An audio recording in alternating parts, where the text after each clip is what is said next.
શું થયું મમ્મી? આ બાજુવાળાની વહુ પાસેથી કઈક શીખ. શું શીખું મમ્મી એની પાસેથી? આ બાજુવાળાની વહુ કેટલી હારી છે, એન હાહુની કેવી સેવા કરે છે. ઓહો, તો હું તમારી સેવા નથી કરતી? તમારી સેવા કરવા કોઈ બીજી આવે છે? અને કામ તો હું કરું જ છું ને. કામ તો તુંય કરે જ છે, પણ બીજાને ઘરે જઈને જો, ઈ તારા કરતા કેટલું વધારે કામ કરે છે.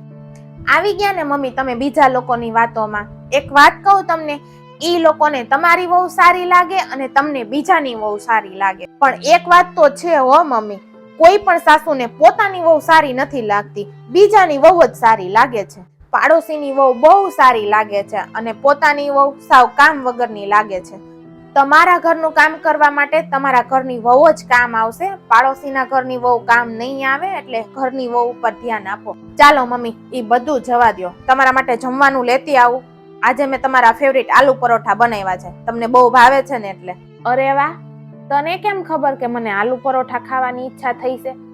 મેં કીધું ને મમ્મી કે આપણે આપણા ઘરમાં જ ધ્યાન આપવાનું, એટલે હું આપણા ઘરના દરેક સભ્યનું ધ્યાન રાખું છું. હારું જા, આવે ફટાફટ લેતી આય.